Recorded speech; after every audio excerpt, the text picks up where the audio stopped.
Hi everyone, welcome back to Nina's Chelsea Corner. Welcome to my channel if you're new around here, and welcome to a match review looking at Chelsea 0, Liverpool 1 in the Carabao Cup final. Defeat at Wembley, another defeat at Wembley in a domestic cup. It was horrible, it was cold, it was disappointing, it was heartbreaking. But before I get into my experience at Wembley yesterday, I just want to say thank you so much for 4,000 subscribers, guys. I am honestly so appreciative of every one of you that watches my videos, likes, comments, supports, and I'm just so endlessly grateful for everything.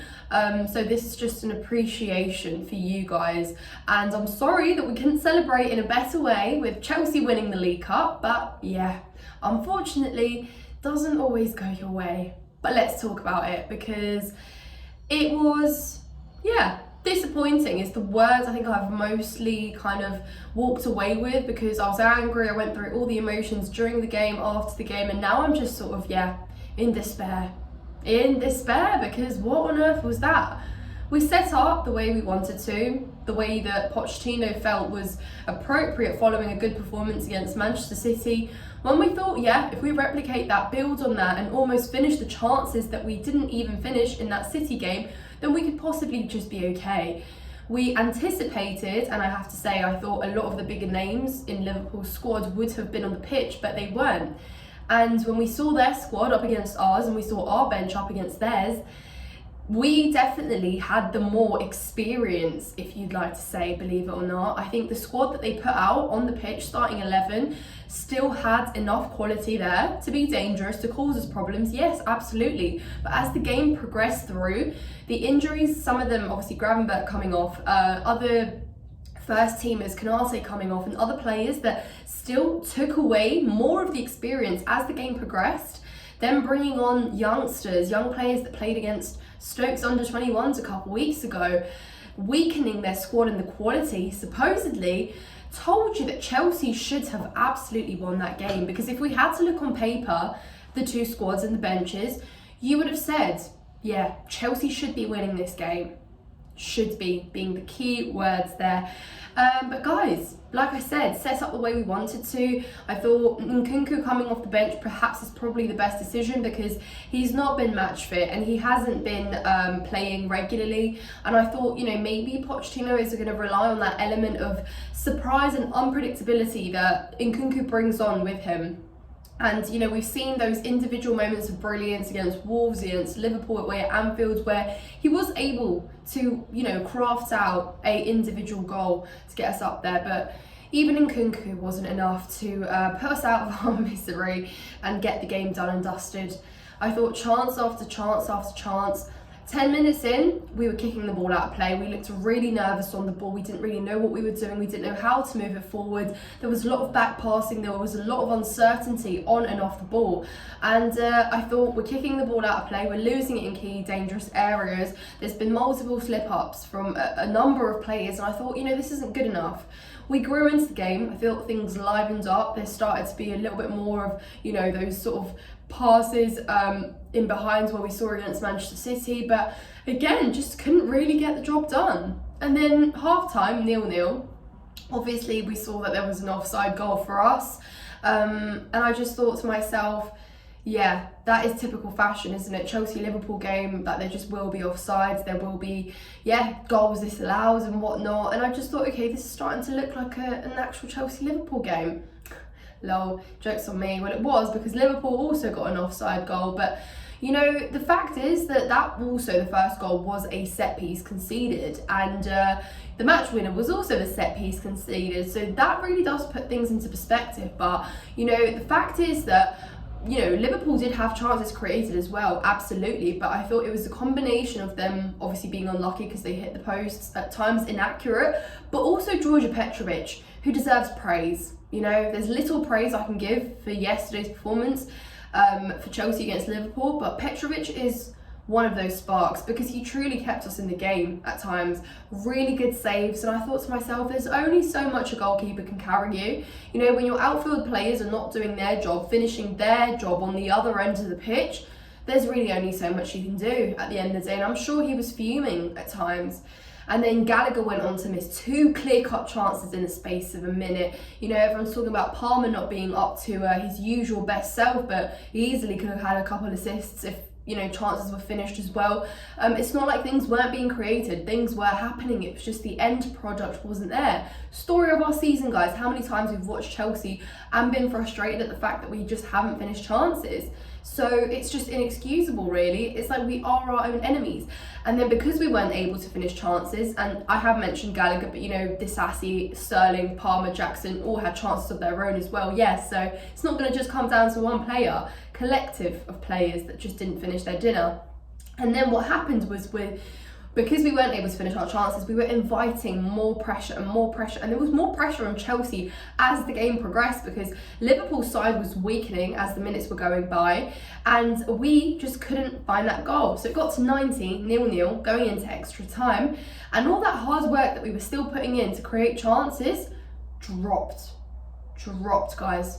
Absolutely dropped, disappeared. It was gone. And you know what Jurgen Klopp did? He thought, I trust my team, I trust my players.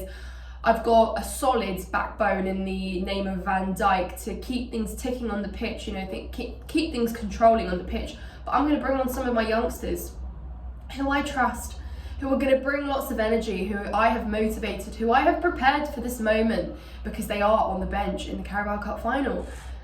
And yeah, he trusted them. And what Pochettino did was he didn't install that last bit of faith during that team talk, where he could have installed some faith, motivate the players and push them to go out and get the job done with all the kids that were coming on for Liverpool. Yet they were still in control. Totally weakening Chelsea when it should have been the other way round. And whatever Pochettino said to the players at 90 minutes was not anywhere near what Jurgen Klopp said to his players at 90, and I truly believe that that's where there was a complete difference in management on the pitch. You know, Jurgen Klopp motivating the players up against Pochettino. And the statement that he came out and said after, I may have framed it wrong in my fan cam on Chelsea Fan TV last night, saying that he told the players to play for penalties, but it was certainly in the context of, he said that he felt the players needed or thought it would be better to play for penalties because they were tired and energy had dropped. But does that excuse stand, guys? Because again, I'm going to bring up their bench against ours. There were still first teamers on our bench that have played regularly football this season. Noni Madueke, Mudryk, you know, and Kunku. These players have played. Maybe just Trevor Chalobah doesn't count in that category, but the others have. Whereas Liverpool brought on players that have not seen the light of day on the pitch for Liverpool, let alone in the cup final. So just let that sink in, you know? Not only did we have fresh legs to come off the bench and get the job done, but we couldn't. And I absolutely don't stand behind the excuse that we were tired or that player energy dropped when we had more time to rest as well and prepare this week. And we've had more time all season to prepare because we have had no European football. So how could that excuse possibly stand, Pochettino? How?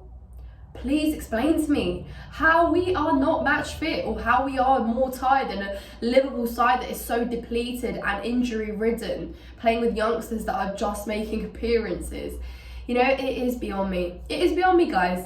And yeah, because we dropped off and because you cannot possibly rely on seeing extra time through to get to penalties against a side like Liverpool, that is where you get punished. Because you absolutely cannot. You've got to play to win it every single time, every single minute. Couldn't do it against 90, okay. Had a whole first half of extra time, okay. Had a whole nother extra 15 minutes of that second half of extra time, and still the job was not done. Yeah, and then punished with what, 2-3 minutes to go. Van Dijk headers it in, and yeah, dreams dead. Cup final lost. So it's a series of problems, guys, and I'm not even going to bring in ownership into this video today, because a lot of you, if you've watched me, you know that the problems at Chelsea for me have been so much deeper rooted, but the mentality I saw was just way off. It had nothing to do with experience, nothing to do with quality or anything like that. Mentality and ability on the pitch just really shone. Who had it better? Who was more motivated and who wanted it more? So let's just put this into perspective. These Chelsea players and this manager really knew how much we needed to win this cup final, because this was our closest shot, most realistic shot at European football, and now it has gone. yeah, we're in the FA Cup, but we have to take into consideration the opposition that's still in the FA Cup. Can we come toe to toe? Leeds next. Leeds are doing very well in the Championship. We saw Middlesbrough, who are much further down below, cause us problems. So how on earth am I meant to really have faith that Chelsea can go away or come home and cause an upset to beat Leeds? I don't know, guys, but this team really needs picking up. A big fat reality check. And I know these players wanted it, but at the end it was about who wanted it more and how much you were going to work for it in the end. But it absolutely can't stand about injuries and excuses about fitness and excuses about this, no. And what Pochettino said and how he handled himself after the cup final disappointed me massively. As someone that has really tried to cut him slack, that has really tried to just put everything into context, but I just truly don't think that the way he managed that final and the players at that final, worlds apart in the way that Klopp did.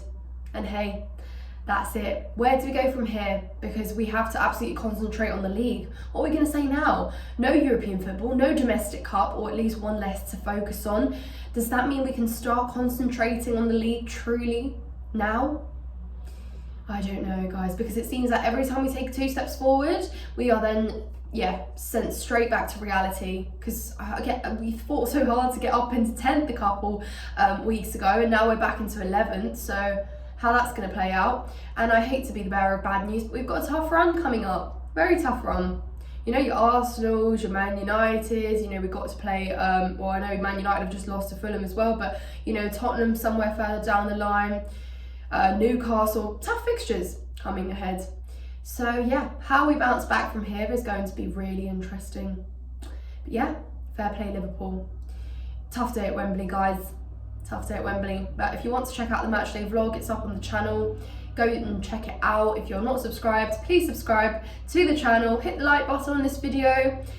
If there is anything you enjoyed about it, comment your thoughts down below, and I will see you in the next one. Thank you so much for watching, guys.